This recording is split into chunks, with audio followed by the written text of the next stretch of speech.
El tiempo pasaba y había un detalle de la vida de Bernardo que me intrigaba y que me llevaba a tejer diversas hipótesis al respecto.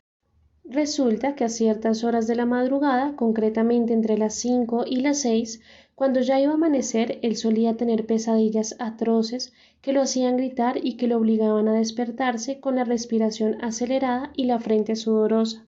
Eran visiones en las cuales lo metían en un cuarto cerrado y oscuro, una especie de calabozo sin rendijas ni ventanas. Lo amarraban y le ponían aparatos en las sienes que lo hacían temblar desde la cabeza hasta los pies. Evidentemente, a él también, como a tantos otros de los enfermos, lo habían sometido a terapias de electrochoques. Las preguntas que me hacía era ¿por qué? ¿Por disciplina y castigo? ¿Como una manera de embrutecerlo para poder mantenerlo bajo la tutela permanente de la fundación? ¿O habían experimentado con él otros tipos de aparatos cuyas funciones y objetivos nadie conocía? Era el director una especie de científico chiflado que convertía a sus internos en conejillos de indias, algo así como un doctor Moreau, extraviado al sur de una ciudad tercermundista. ¿Qué carajos era lo que le habían hecho a mi hermano? Era claro que durante el parto el oxígeno había fluido torpemente hacia su cerebro y que esa falla había producido lesiones que no aparecían en los exámenes médicos que le habían practicado en distintos hospitales. Yo mismo lo había acompañado a hacérselos y nada, su cerebro se veía sin daños ni heridas graves. No obstante, Bernardo había perdido la maldad y ninguna persona se explicaba cómo ni por qué. Su caso era interesante como para proponer una investigación a fondo, pero nadie parecía darse cuenta de que una falta de oxígeno en el cerebro podía transformarnos en minutos en seres puros, de luz, como de otra especie. O era más bien que el accidente durante el parto no había sido tan grave, que a lo largo de los años, mientras crecía, él se había recuperado en forma notable, y que esa extirpación, por llamarla de algún modo, era producto más bien de la aplicación de máquinas desconocidas en los lóbulos temporales de la cabeza de mi hermano. Aún hoy día no lo sé. Lo cierto es que al verlo lleno de pánico, sentado en su cama mientras las primeras luces del día despuntaban a través de la ventana de su cuarto, el corazón se me encogía y no sabía cómo protegerlo de esos fantasmas macabros que habitaban en los recovecos de su pasado. Una tarde veníamos caminando muy tranquilos por una calle paralela a la avenida Caracas, cuando nos tropezamos cara a cara con buena parte de la pandilla del Olaya. Conté con rapidez, eran 5. La situación no podía ser peor y me maldije por mi estupidez y mi exceso de confianza, pero no podíamos correr porque Bernardo era pesado y lento, y eso agudizaría la crueldad de los 5 sabuesos que disfrutarían con una cacería de ese estilo. Así que, en voz baja, le ordené a mi hermano: quieto, no te muevas, no vayas a demostrar temor. ¿Qué pasa?, preguntó él poniéndose nervioso enseguida. Ahí están los del Olaya, son 5. No vayas a gritar ni a pedir ayuda ni nada, aguanta.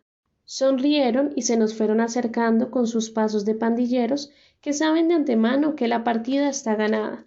Sus chaquetas de cuero y sus melenas desordenadas delataban que habían copiado la pinta de alguna película gringa sobre los jóvenes de Los Ángeles o Nueva York. Bernardo entendió que estábamos en peligro, pero siguió mis instrucciones y no se movió de mi lado. Se pararon a 3 metros de distancia. El fotógrafo y su hermanito. Qué lindo encuentro, dijo Pepe, uno de los cabecillas con las manos en la cintura. Mi hermano no tiene nada que ver en esto, déjenlo ir. No, yo me quedo contigo, replicó Bernardo con su cuerpo pegado al mío. Un cierto sentido de la lealtad lo hacía comportarse de esa manera. Ya ve, maestro, el mongólico este quiere quedarse y desafiarnos, afirmó Pepe mirando a sus compañeros. No soy mongólico, aclaró Bernardo. Entonces no alcancé a medir el golpe a tiempo y uno de los pandilleros pateó a Bernardo en el estómago. Luego le mandó un puñetazo y lo arrojó de costado contra la fachada de una de las casas. Quedó escurrido en el suelo y abriendo la boca para intentar recuperar la respiración que el primer golpe le había cortado. Mandé un recto de derecha que le dio al agresor en toda la nariz. El sonido del hueso roto me indicó que había quedado fuera de combate, arrodillado y con las manos a ambos lados del tabique. Esquivé una patada y un gancho de izquierda dio en el mentón del segundo agresor. Me volteé con agilidad, intuyendo un ataque por la espalda, pero no tuve el tiempo suficiente para protegerme y un soberbio bofetón me sacudió y me hizo perder el equilibrio. Enseguida se me fueron encima y me molieron a patadas en el piso. Sabía que tenía una de las costillas rotas, la boca sangrante y un ojo muy inflamado. Me dejaron en posición fetal sobre el asfalto, alzaron a Bernardo por las axilas y uno de ellos le hizo una llave de lucha libre con las manos entrecruzadas en la nuca de mi hermano. No, por favor, déjenlo, dije ahogado desde el borde de la calle. Pepe se acercó a Bernardo con ese aire de superioridad que lo caracterizaba, le puso un dedo en la sien y le gritó al oído.